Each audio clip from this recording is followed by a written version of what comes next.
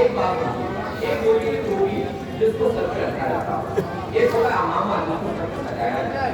اس کو اگر کوئی پیروں کے پاس رکھتے ہیں اچھا لگتا ہے نہیں اچھا لگتا ہے. لیکن اگر کوئی پیروں والی چیز اٹھا کے سر کی جگہ پہ رکھے تو اچھا نہیں لگے گا. ہمیں معلوم ہے کہ کس کی کہاں پر کیا مقام ہے، کس کی کہاں پر جگہ ہے. کیوں معلوم ہے نا؟ اب میں آپ سے سوال کرتا ہوں، آپ نے جو چپل پہنی ہوگی اس کی حقیقت میں زیادہ سے زیادہ قیمت دنیا کے اعتبار سے کیا ہے؟ جو چپل آپ پہنتے ہیں، جو آپ اپنے پیروں کو ہلاکت سے بچانے کے لیے ایک چیز پہن لیتے ہیں، چاہے ہوئے چپل ہوئے سینڈل ہوئے جوتا ہو، اس کی بڑے سے بڑی قیمت کیا ہوگی؟ آپ نے کسی کے پاس اس کی بڑی سی بڑی قیمت ضرورت سے زیادہ میں سمجھتا ہوں 5,000 میرا ماننا نہیں. عموماً یہ دیکھا جاتا ہے، یہ پایا جاتا ہے، بلکہ خود عمل کیا جاتا ہے کہ ہم اچھی بڑی چپل پہنے ہوتے ہیں، صاف ستھری نئی چپل پہنے ہوتے ہیں، اور جب مسجد سے نکلتے ہیں تو گھر میں چپل اتار ہوتے ہیں کیونکہ پجاری پہن کر آتے ہیں. اور مزے کی بات، اب اس چپل کی کوئی مقصد نہیں، کوئی بھی مقصد نہیں. چپل وہاں اتاری نماز میں حاضر ہے، اللہ کے حضور حاضر ہو کر کے اور نیت کر رہے ہیں. منہ میرا طرف کعبہ شریف کے پیچھے امام کے اللہ اکبر نیت مان لیا، میرا دماغ لگا ہوا ہے، دل لگا ہوا ہے، میری چپل کوئی اٹھا نہ لے. یہ سچ ہے کہ نہیں؟ میں آپ سے سوال کرتا ہوں. اب مجھے بتائیے ایسے شخص کی کون سی نماز قبول کی جائے گی جس کے نماز میں چپلوں کا کیا مطلب؟ دنیا اتنی ہمارے اندر گھس گئی ہے، یہ حال ہے ہمارا. اسے کہتے ہیں دنیا سے محبت، اسے کہتے ہیں دنیا سے محبت. دنیا سے محبت یہ تھوڑی نہ ہے کہ آپ دنیا کما رہے ہیں، دنیا کمانا آپ کے لیے ضروری ہے. اگر نہیں کمائیں گے تو نہ ہی آپ زکات ادا کر پائیں گے، نہ ہی آپ حج ادا کر پائیں گے، نہ ہی آپ اپنی ضرورت زندگی پوری کر پائیں گے. دنیا کمانا منع نہیں ہے، لیکن دنیا سے بیجا محبت منع ہے. اب آپ سمجھ لیجیے کہ بیجا محبت کیا ہوتی ہے. حالت نماز میں ہے، بس امام صاحب کے جسٹ پیچھے کھڑے ہیں، نیت باندھ لیے اور اس تصور و یقین کے ساتھ نیت باندھیے کہ ہم اللہ کے حضور اللہ کے گھر میں آ کر کے نماز پڑھیں. اس کے باوجود نیت باندھنے کا میرا دل دماغ میں خراب ہو گیا. جو دو کوڑی کی چپل نہیں ہے جس کو پہن کر ہم استنجا خانہ میں جاتے ہیں، جس کو خود اپنے ہاتھ سے چھونا نہیں چاہتے، دل میرا دماغ میں کہیں میرا پتا ہے اے ایمان والو، اے ایمان والو. اللہ تبارک و تعالیٰ نے قرآن کریم میں ارشاد فرمایا، میں اپنے بات سے نہیں کہہ رہا ہوں، اللہ تعالیٰ نے قرآن کریم میں ارشاد فرمایا 30ویں پارے میں، یا ایھا الانسان ما غرک بربک الکریم. یا ایھا الانسان، کتنا بڑا پیغام ہے. اے انسانو، تمہیں کریم رب سے کس چیز نے دھوکے میں ڈالا؟ تمہیں کریم رب سے اللہ تبارک و تعالیٰ اپنے آپ کو خود فرما رہا ہے کہ میں کریم ہوں، مجھ سے تمہیں کس چیز نے دھوکے میں ڈال رکھا؟ پتا چلے گا کہ ہمیں دھوکے میں ہمارے خود کے خیالات، ہمیں دھوکے میں ہماری دنیا نے ڈال رکھا، ہمیں دھوکے میں اس چیز نے ڈال رکھا ہے جس کے تعلق سے اللہ نے قرآن کریم میں واضح ارشاد فرما دیا کہ شیطان تمہارا کھلا دشمن ہے. اس کی باوجود